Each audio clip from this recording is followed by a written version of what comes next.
Será que já está começando? Já?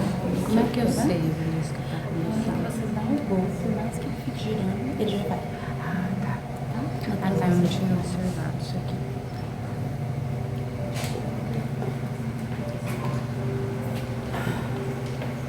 Boa noite a todos. Boa noite a todas. Sejam bem-vindos à nossa casa.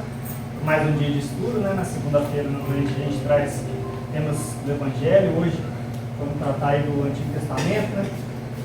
A palestra hoje, com muita alegria, já antecipando os agradecimentos aqui para o Reinaldo, né? Já é um amigo da casa aí. A outra palestra aí também com o tema do Antigo Testamento, né? Davi Boris foi muito rico, né, de informações, reflexões que a gente às vezes vê superficial e não compreende, talvez, o que queria ser dito, né? Então, com certeza, a gente vai sair daqui com uma gama de conhecimento muito grande sobre a Arca de Noé, né? Tem recado? A Vanessa vai fazer a nossa prece, depois a gente já passa a palavra para o Reinaldo e a gente começa os trabalhos da noite. Vamos lá então. Vamos fazer a nossa oração. Quem se sentir à vontade, feche os seus olhos. Para que nesse momento nós possamos estar aqui, deixando como um símbolo dos olhos fechados o mundo exterior e nos focando naquilo que tem que estar no nosso interior, dentro de nós. As nossas dores, os nossos sentimentos, o que nos trouxe até aqui no dia de hoje. E pensando, cada um na sua história, na sua caminhada, nós vamos pedir à espiritualidade maior que ampare a nossa palestra da noite, que ampare o nosso irmão Reinaldo, para que ele possa trazer reflexões que consolem e tragam conhecimento ao nosso coração e ao nosso espírito. Que cada um de nós encontre o que veio buscar. Que nós tenhamos o coração aberto e a mente aberta para receber o conhecimento dessa doutrina que tanto nos esclarece e tanto nos ajuda a caminhar com mais entendimento, mais esperança, mas acima de tudo, com mais alegria. Obrigada, Pai, pela oportunidade da vida que se estende todos os dias para nós. Que todos nós tenhamos uma excelente palestra. Que assim seja.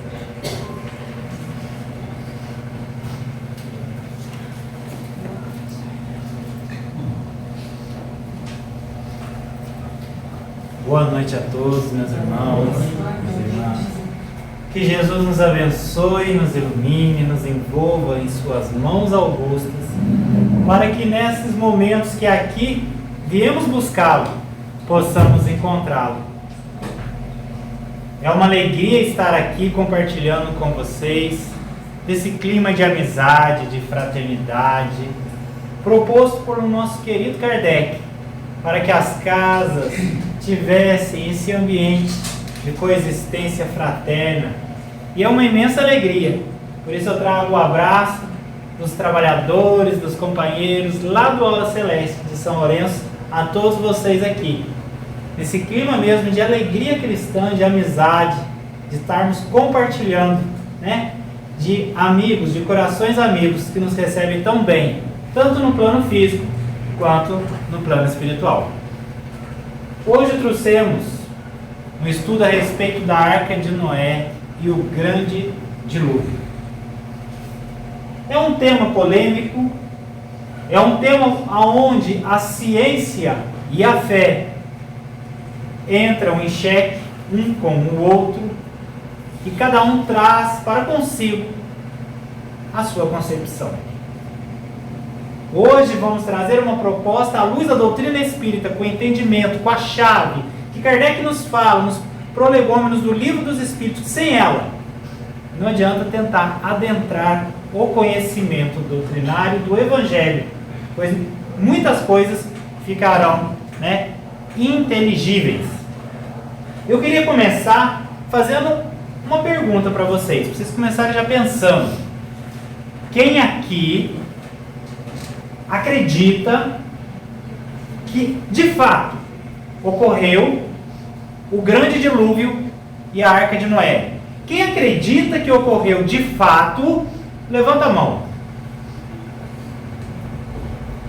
Poucos. A maioria não acredita. Não acredita.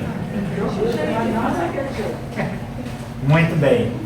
A doutrina nos faz justamente isso, refletirmos, pensarmos à luz de uma fé raciocinada. Por isso, aonde que a gente primeiro precisa buscar orientação? Livro dos Espíritos. Considerações e concordâncias bíblicas no tocante à criação. Nem todas as questões do Livro dos Espíritos são perguntas e respostas. Vocês sabiam disso?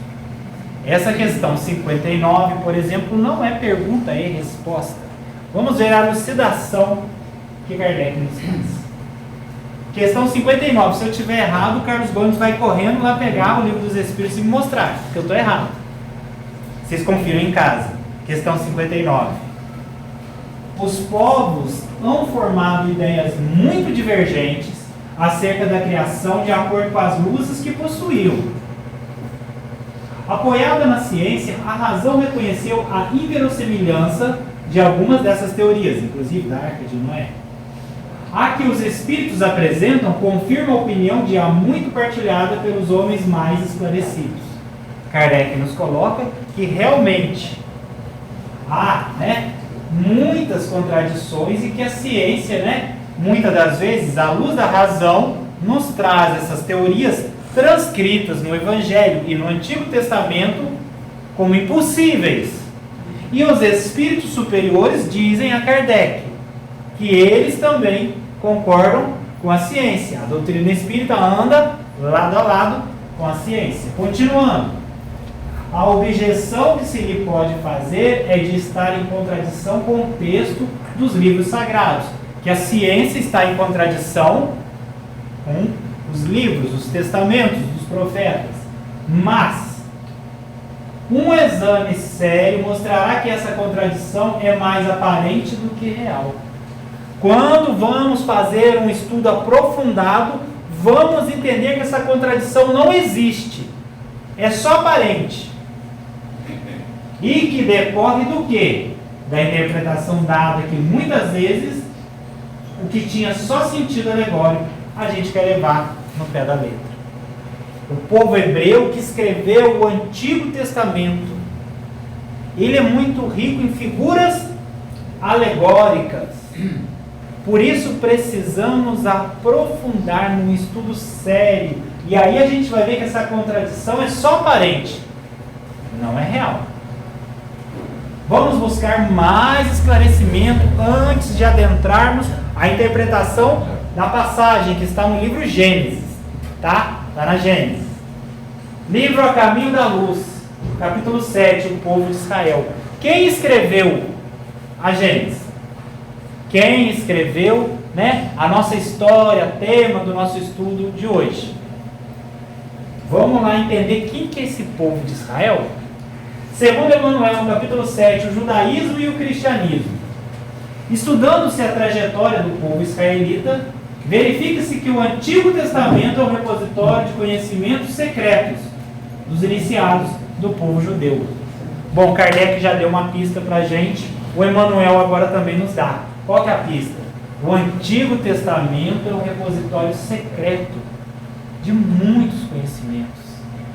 Segundo o próprio Emmanuel, nesse capítulo do livro A Caminho da Luz, ele nos diz: foram escritos poemas eternos nas entrelinhas das escrituras sagradas do Antigo Testamento, mas ela é só criptografada por aqueles que já haviam se iniciado no conhecimento do povo hebreu.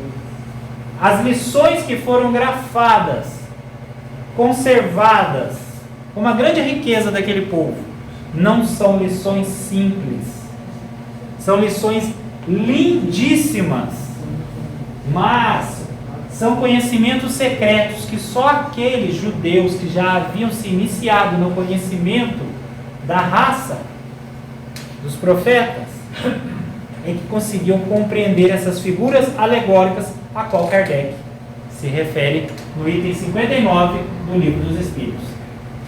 Vamos então olhar agora a Gênesis sob essa perspectiva. A chave Kardec nos deu, Emmanuel foi lá, empurrou a porta e abriu para a gente. Vamos entender um pouquinho mais. Para confundir um pouquinho mais vocês sabiam que essa história de um grande dilúvio que inundou a terra, que um homem construiu uma arca e passou, aquele período de dilúvio e depois povoou a terra, vocês sabiam que essa história foi contada muito antes do povo hebreu ter registrado no livro Gênesis? Foi. E aí eu falo, gente, mas de onde que tiraram essa história? Agora a gente vai entender, o Emmanuel vai nos explicar um pouquinho mais. No capítulo 2, um mundo de transições. Há muitos milênios, um dos orbes de Capela, que guarda muitas afinidades com o globo terrestre, atingir a culminância de um de seus extraordinários ciclos evolutivos. Emmanuel está falando do quê?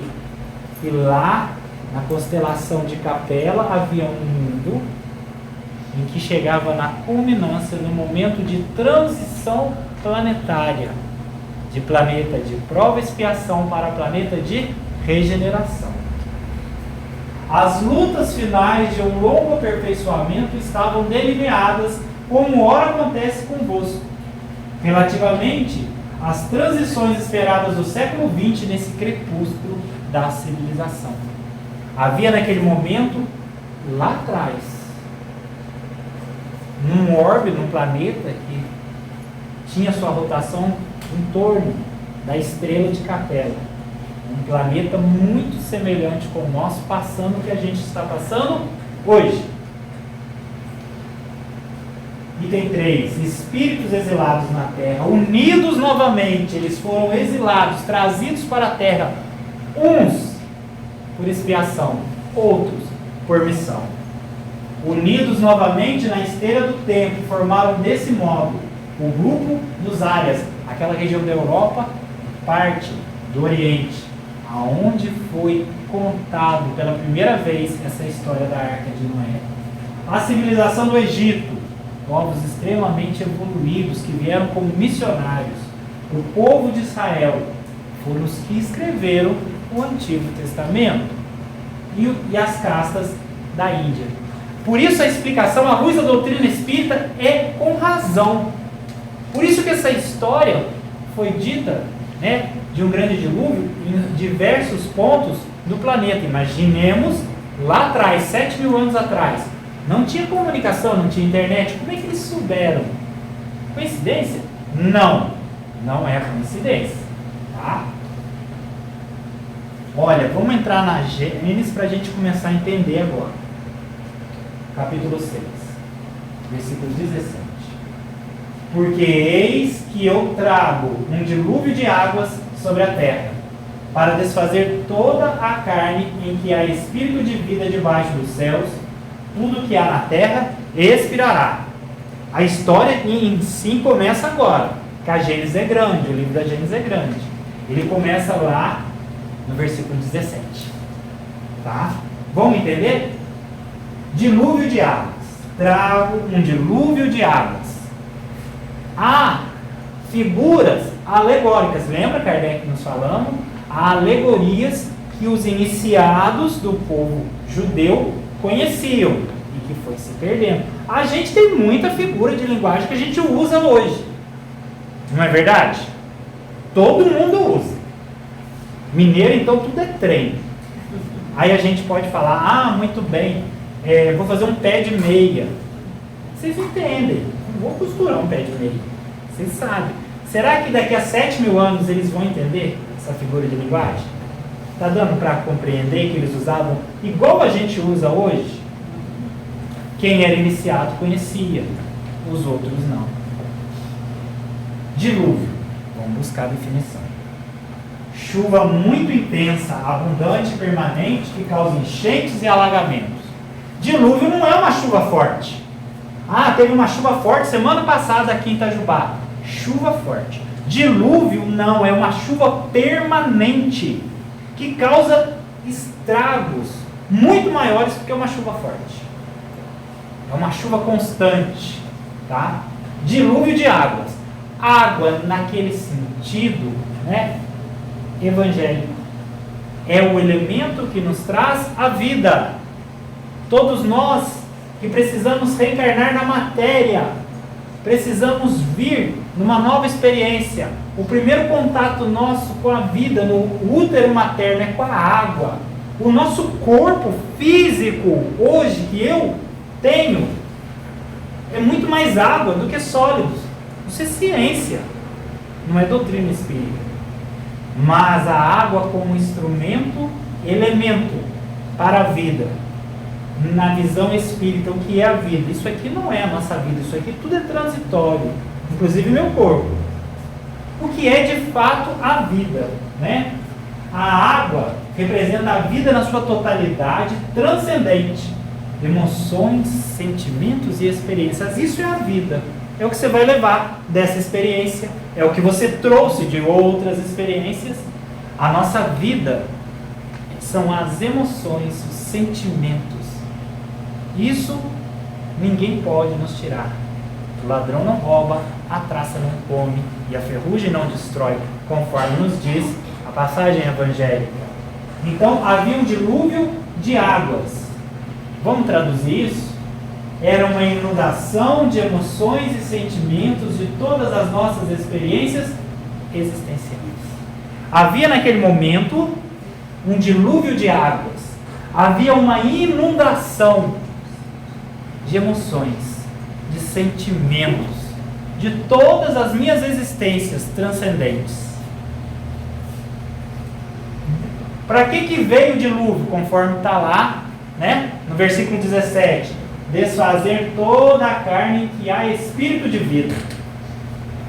É para destruir tudo que há na matéria? Não, ele está falando lá toda a carne que há espírito de vida. Toda vez que nós reencarnamos, trazemos conosco um objetivo: evolução. Objetivo: evolução. Todos nós, pelos nossos desequilíbrios mentais, geramos em nosso perispírito lesões. Lesamos toda a nossa estrutura psicológica através de atitudes impensadas, impulsionadas pelas nossas paixões. E quando reencarnamos, muitas daqueles miasmas, daquelas verdadeiras feridas, são retidos na matéria. Por isso a necessidade da grande maioria de todos nós estarmos reencarnando para curarmos essas feridas, fruto do nosso desequilíbrio espiritual, que ficam aglomeradas em nosso perispírito. O objetivo do dilúvio, dessa inundação de emoções, de sentimentos transcendentais, desfazer todo o espírito, toda a carne em que há espírito de vida, para ele expirar, mas não no sentido de destruir, mas de transformar. O objetivo do dilúvio, da inundação de emoções, de desequilíbrios, de sentimentos transcendentais de outras existências, desfazer os resíduos das emoções desequilibrantes de nossa alma para nos transformar. Está dando para ir a linha de raciocínio? Aí eu vou fazer a pergunta de novo para vocês. Quem não levantou a mão agora vai ter que levantar, porque realmente aconteceu o dilúvio, gente. Aconteceu o dilúvio. Quando ocorreu esse dilúvio relatado na Gênesis? Quando vocês acham que aconteceu esse dilúvio? A resposta o próprio Emmanuel já tinha nos dado, gente. Nas lutas finais de um longo ciclo de aperfeiçoamento, na transição planetária do orbe de Capela. Tá? Eles retratam no Antigo Testamento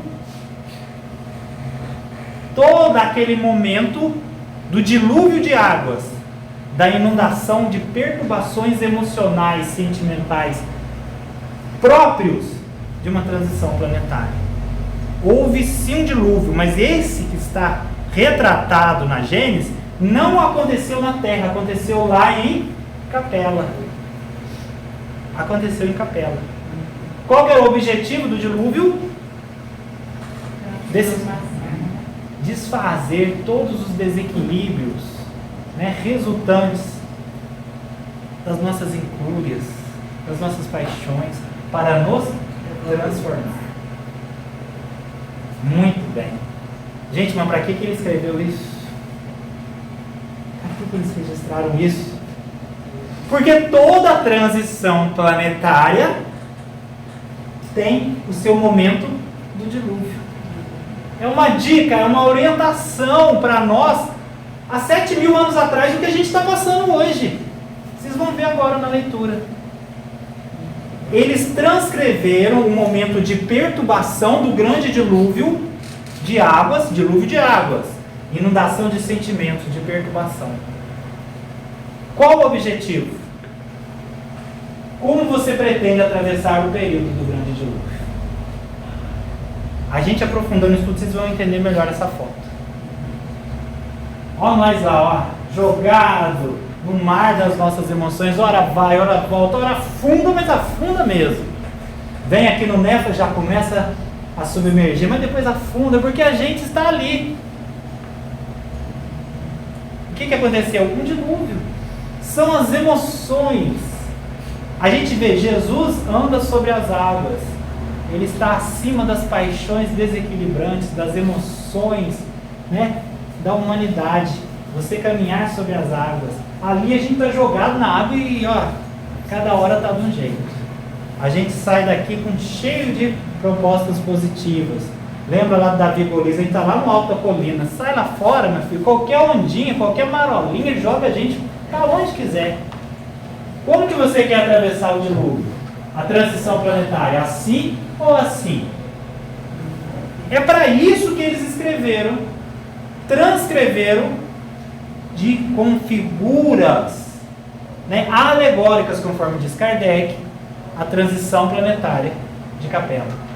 Para que a gente tivesse uma orientação, um conselho amoroso de espíritos superiores que vieram para a Terra. Gente, mas foi exilado o espírito superior? Lógico!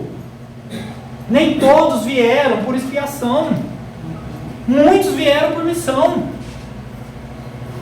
Carlos Gomes está com uma lista que pode ser preenchida dos voluntários que querem ir para o planeta, né, exilados aqui do Nefa, que serão exilados como missionários nesse novo planeta. Vinícius já deu o nome. Vinícius quer morrer comido por feras. Tem alguém aqui que quer ser colocado fogo num poste? Tem vaga, não tem, Carlos? Fogo ainda não preencheram, né? A lista está vazia. A lista está vazia? Tenha noção disso, não é só espíritos inferiores que foram exilados. Grandes missionários vieram também para ajudar o desenvolvimento do planeta que estava, né, necessitando de luzes. Então a gente também vai precisar, num determinado momento, dar nossos testemunhos nas arenas espirituais, em diversos planetas. Versículo 32. Aí já é o capítulo 5, que é a genealogia de Noé. Não dá para entrar porque é muito grande. E era Noé da idade de 500 anos e gerou Noé a Sem, Cão e Jafé. Aí eu comecei a ficar bananado, porque como é que eu vou entender que uma pessoa... Então vivia muito, né, antigamente, não sei se é o clima. Gente, a figura alegórica do dilúvio, deu para entender?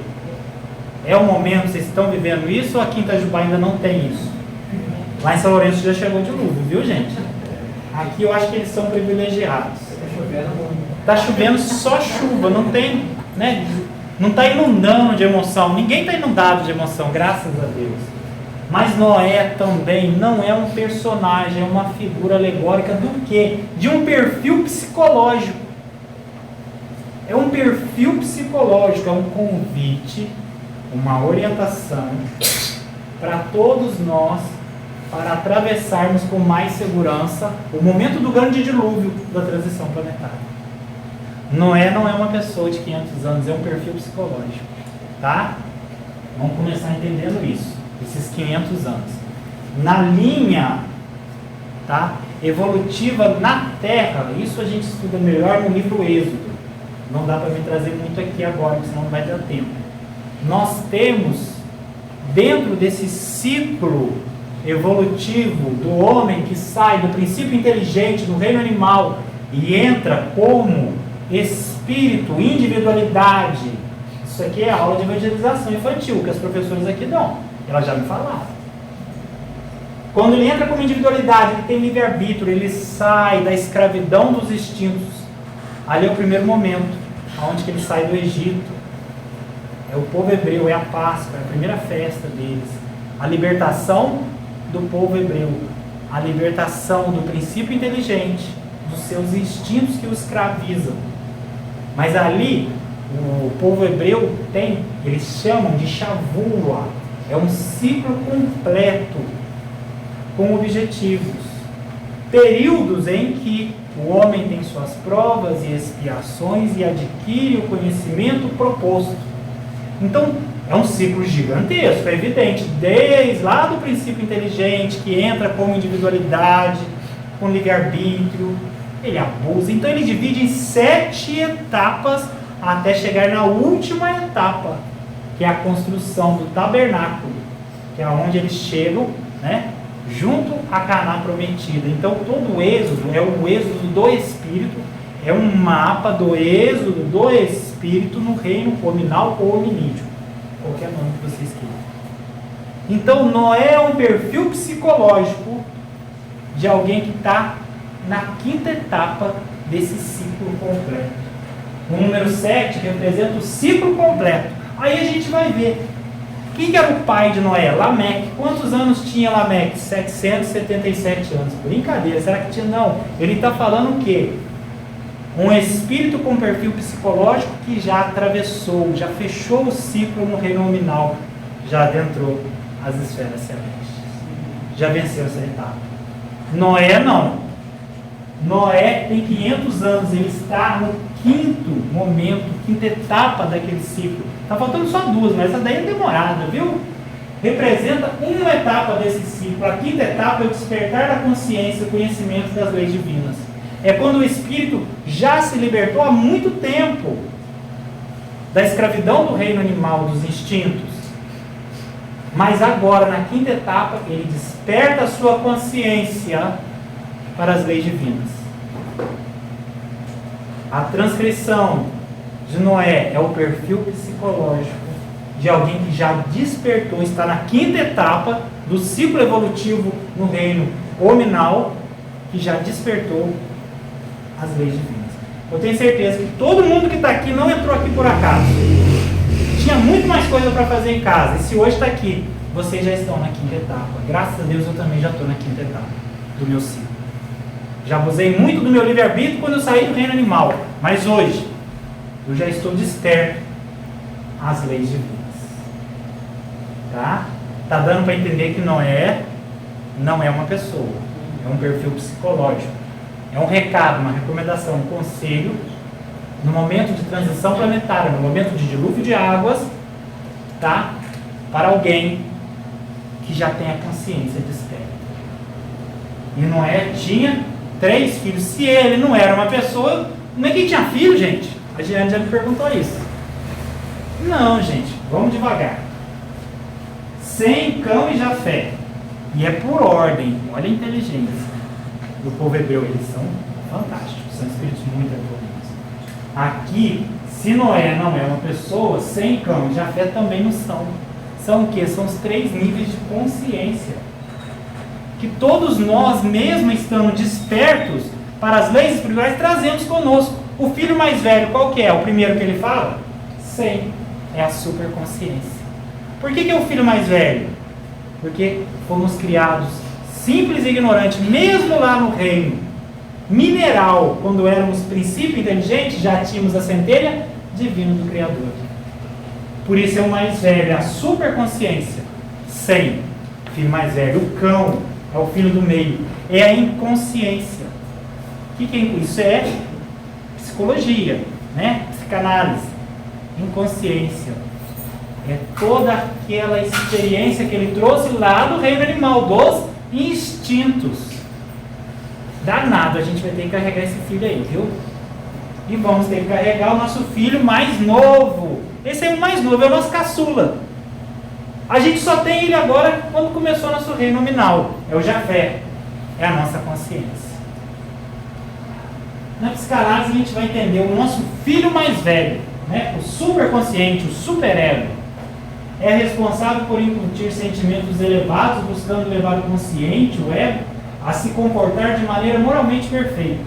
Tem como função censurar impulsos indesejáveis, guiando comportamentos e pensamentos de acordo com os padrões morais e culturais elevados. Todos nós temos esse filho mais velho e carregamos conosco no nosso perfil, no nosso superego. Até porque no próprio livro dos Espíritos, o que o Espírito da Verdade fala? Onde estão registradas as leis divinas? Na consciência. Por quê? Porque lá está o nosso superconsciente que sabe que está fazendo errado. Sabe, ele sabe o que é certo. É o nosso filho mais velho. Nosso filho do meio, o inconsciente, o id, segundo a psicanálise, opera pelo princípio do prazer, buscando satisfazer desejos imediatos, sem considerar as consequências. Eu sinto vontade, eu quero fazer, eu não penso nas consequências. Graças a Deus, a gente não vive, né, impulsionado pelo id. Graças a Deus. Mas tem muita gente que vive. Aqui em Itajubá vai ser difícil, mas em São Lourenço tem, viu, gente? Tem sim, vocês estão rindo, não rindo não. O que acontece?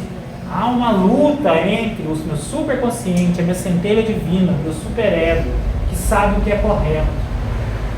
Aí vem esse filho do meio, esse filho é complicado, gente. Ele quer fazer, ele quer satisfazer as paixões, os instintos dele.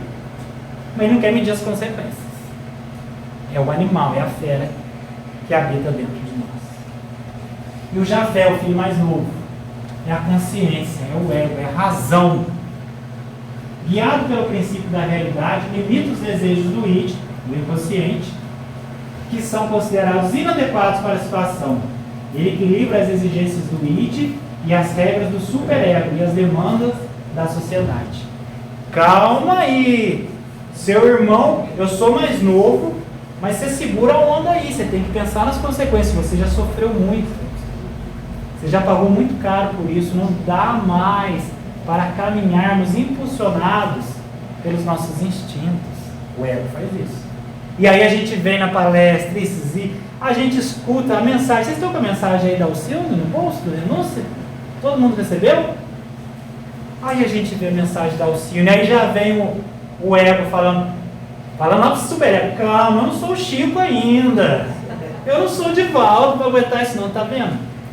São 3 perfis psicológicos que, como Noé é alguém que já despertou a consciência, é um espírito que já despertou a consciência para as leis divinas, trarão com ele esses 3 filhos, tá? A gente vai ver André Luiz falando sobre isso, isso não é novidade, não trouxe nenhuma novidade para vocês. Capítulo 4 do livro Um Mundo Maior, Estudando o Cérebro. Concordam? Já estudaram esse livro. Continuando a Gênesis. Deu para entender os 500 anos? Deu para entender que ele não tinha filho? Deu para entender. Havia naqueles dias gigantes na terra. E também depois, quando os filhos de Deus entraram às filhas dos homens, e delas geraram filhos, estes eram os valentes que houve na antiguidade, os homens de fama. Aqui ele está falando que o dilúvio veio para destruir os gigantes. Aí a gente vai ficar procurando gigante. Mas como eu já vi antes e fiz a palestra do Davi Golias, você já sabe que gigante que eu estou falando. Tem gigante aqui dentro? Oxi. Vamos lá que dá medo, viu? A gente se sente o próprio Davi nessa luta.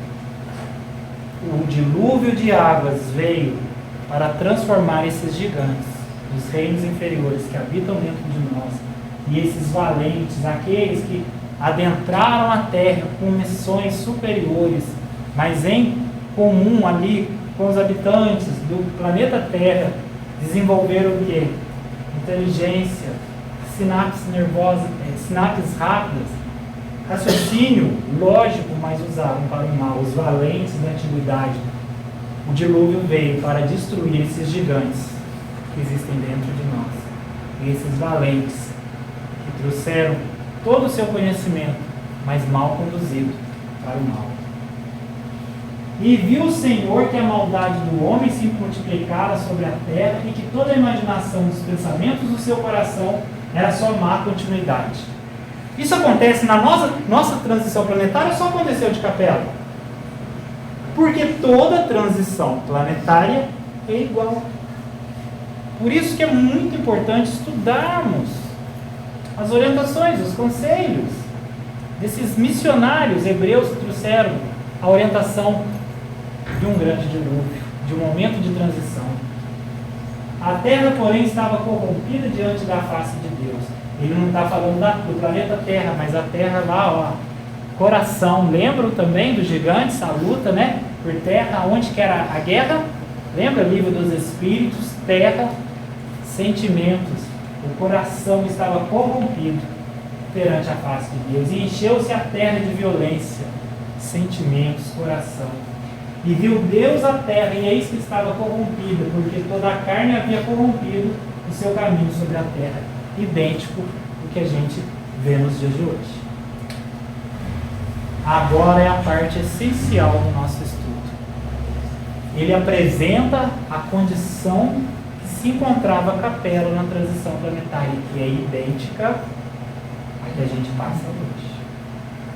Qual é o conselho de Jesus a um espírito que já despertou sua consciência às leis divinas? Qual é o conselho? Faz para ti uma arca. É necessário, no momento dessa inundação de sentimentos, construirmos uma arca, um arcabouço mental, isolado por dentro e por fora de óleo, betume é óleo. Qual outro momento a gente vê a referência do óleo, né? No Evangelho de Jesus, parábola das 10 virgens. O que representa o óleo na parábola? Fé. Por isso que ninguém consegue passar o óleo de uma lâmpada para o outro. A fé é sua, é individual. No momento do grande dilúvio, o conselho de Jesus para nós: construa uma arca. Construa um arcabouço mental isolado pela sua fé. Senão você afunda perante a inundação de sentimentos. Farás na arca uma janela, e de um côvado a acabarás em cima. O que ele fala? Se isole, construa essa arca mental, mas não quer dizer que deve ficar indiferente ao que está ao seu redor. Construa uma janela para você visualizar tudo o que está acontecendo ao seu redor. E a porta da arca porás ao seu lado. Mas a porta não, a janela você coloca lá em cima, mas a porta você põe do seu lado. Para que serve a porta? A gente controla o que entra e o que sai. A porta tem que ficar do meu lado. Eu me isolei da inundação, dos sentimentos perturbadores que inundam todo o planeta no momento de transição planetária. Não estou indiferente com o que está acontecendo em meu entorno, mas a porta está do meu lado. Só entra na minha casa mental, na minha arca, o que eu quero. Tem que estar ali. E aqui, quando ele fala, vocês já entenderam. Farás 3 andares, baixo, segundo e terceiro. Quais que são os 3 andares? É os 3 filhos que ele tem que carregar. Não tem como, a gente na nossa condição evolutiva ainda vamos ora sendo guiado pelo id, ora sendo guiado pelo ego, ora, muito poucas vezes, pelo superego. Tá bom? Deu para entender? Mas contigo estabelecerei minha aliança, e entrarás na arca, tu e teus filhos, tua mulher e as mulheres de teus filhos contigo. Primeiro ele fala que quando você construir a sua arca mental, se isolar pela fé para não naufragar nesse grande dilúvio de emoções, de perturbações, nesse momento será necessário o quê? Construir uma aliança com Deus. A aliança é muito referida no Antigo Testamento e ela está relativa ao quê? Fidelidade a Deus. E aí ele fala, né, da mulher, vai entrar tua mulher e a mulher dos teus filhos. Aí a gente precisa também ter algumas chaves, tá? De concepção da alegoria do Antigo Testamento.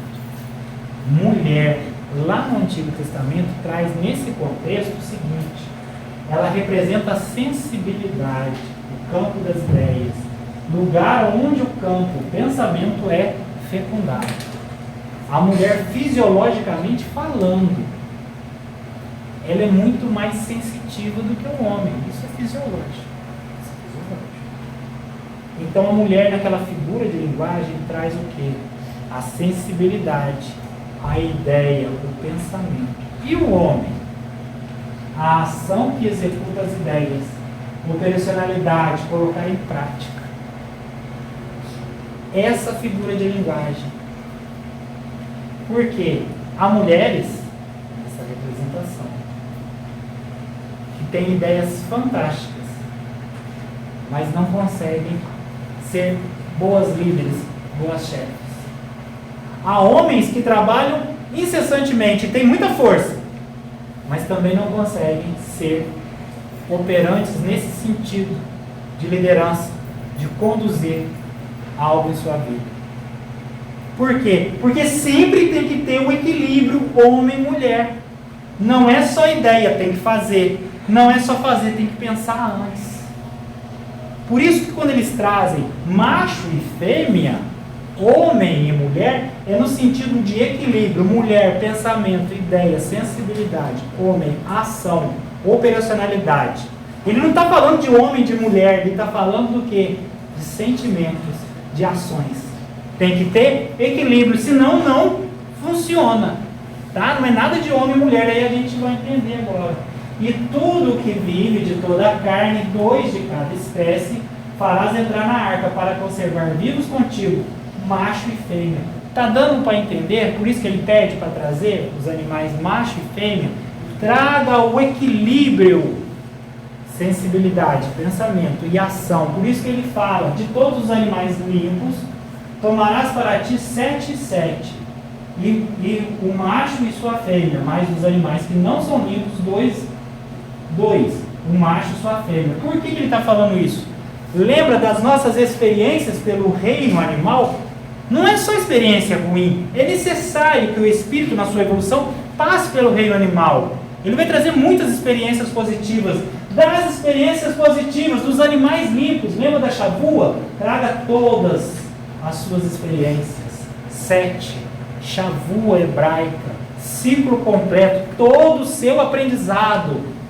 Seu bom aprendizado. Traga todos eles.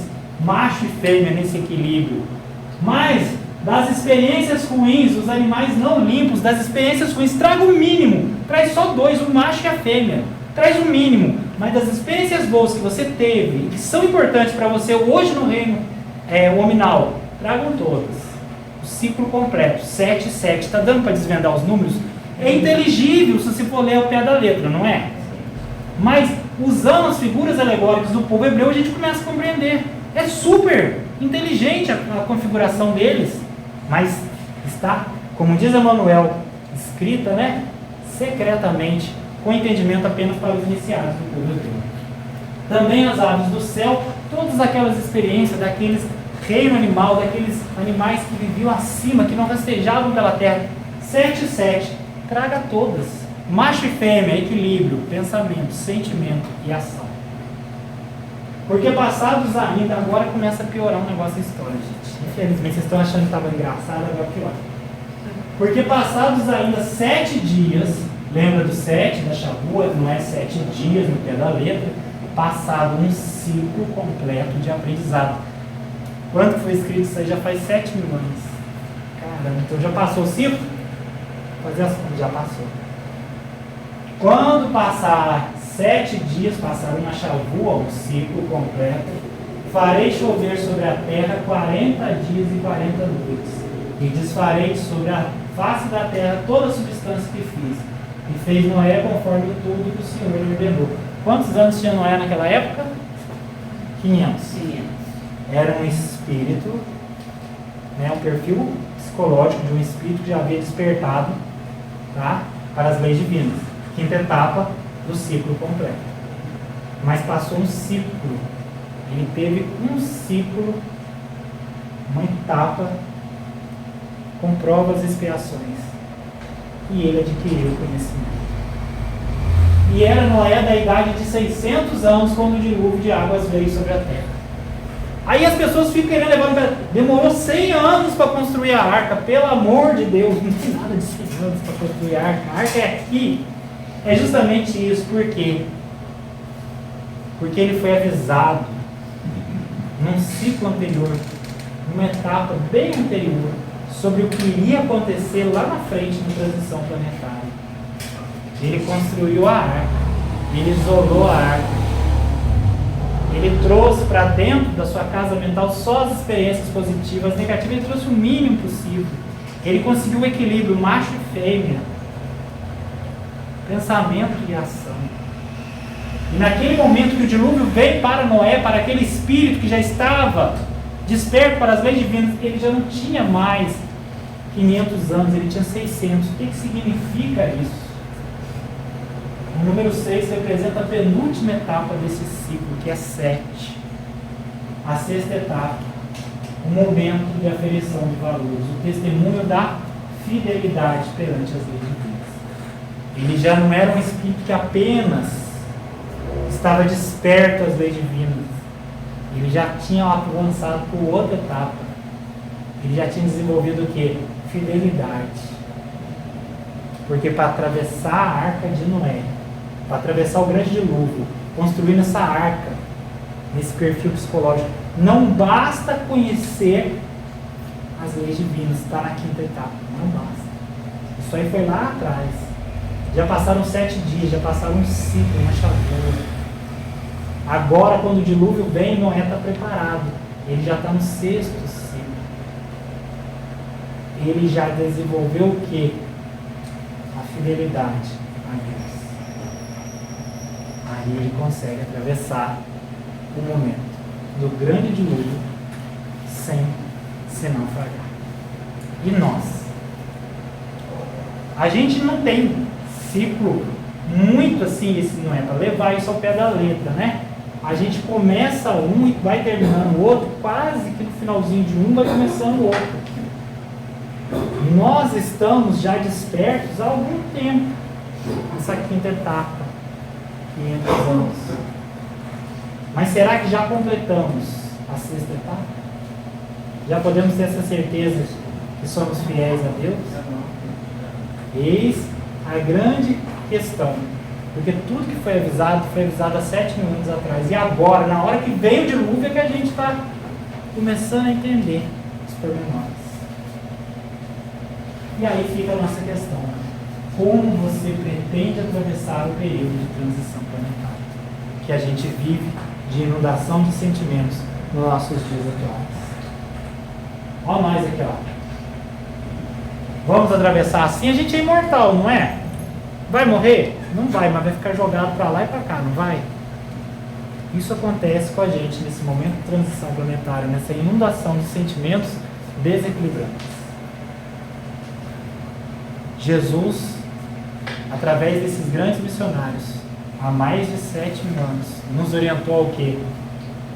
Construa a sua arca, para que você não fique joguete no meio desse mar de emoções que a gente está vendo transbordando lá dentro. Falo com muito carinho, porque nós também vivenciamos esses momentos, não vivenciamos, gente?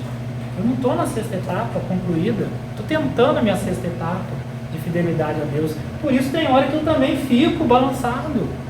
Os nossos jovens estão aí em mar aberto, sendo levados pelas correntes das emoções, sem conseguir tomar um fôlego às vezes.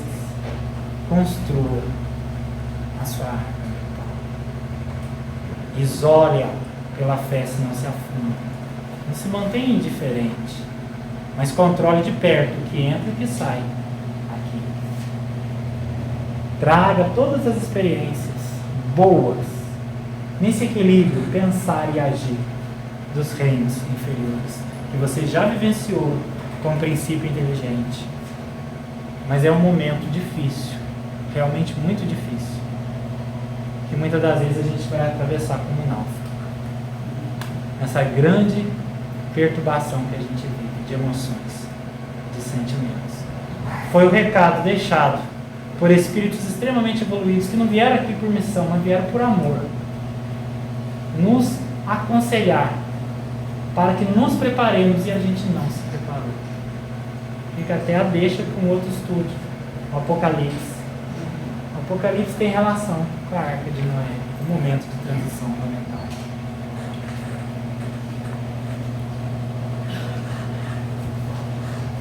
Há em nós uma espécie de retiro íntimo, uma fonte profunda de onde podem jorrar ondas de vida, de amor e de virtude, de luz.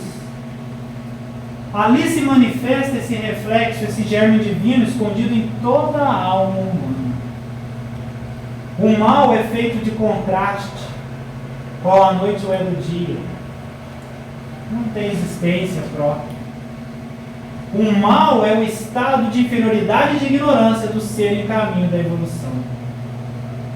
Os primeiros degraus da escada imensa representam o que se chama mal.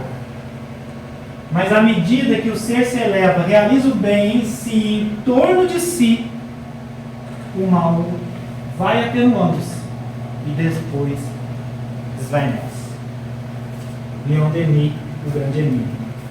Muito obrigado a todos.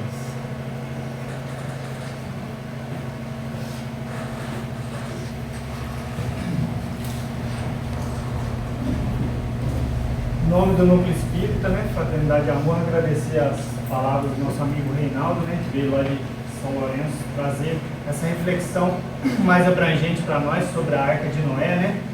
Creio que cada um aqui já guardou um pouquinho mais de madeira para estar construindo e formulando a sua, né, depois da palestra de hoje. Eu vou fazer a prece para encerrar a atividade de hoje. Posteriormente a gente vai ter um café, estão todos convidados, tá? Vou ligar aqui.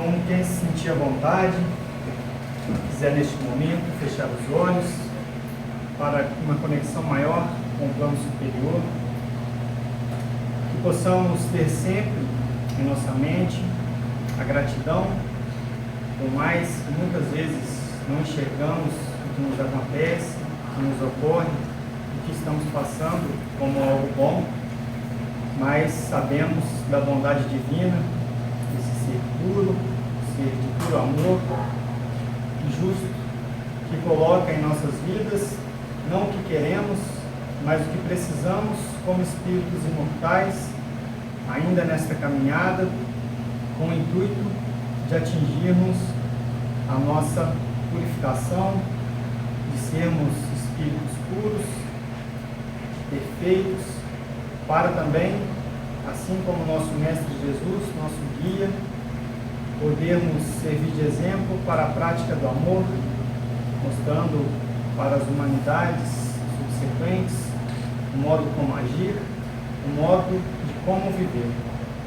Possamos, através da palestra de hoje, continuar nesta caminhada de reforma íntima, de construção dessa nossa arca, para que possamos continuar enfrentando as marés altas e baixas da vida e que nunca percamos a fé de que não estamos sozinhos, que ao nosso lado existem amigos, encarnados e desencarnados, dispostos a nos auxiliar. Que possamos voltar todos às nossas casas, fortalecidos, envolvidos pela energia benéfica desta casa, onde somos gratos novamente ao Reinaldo pelas palavras da noite de hoje.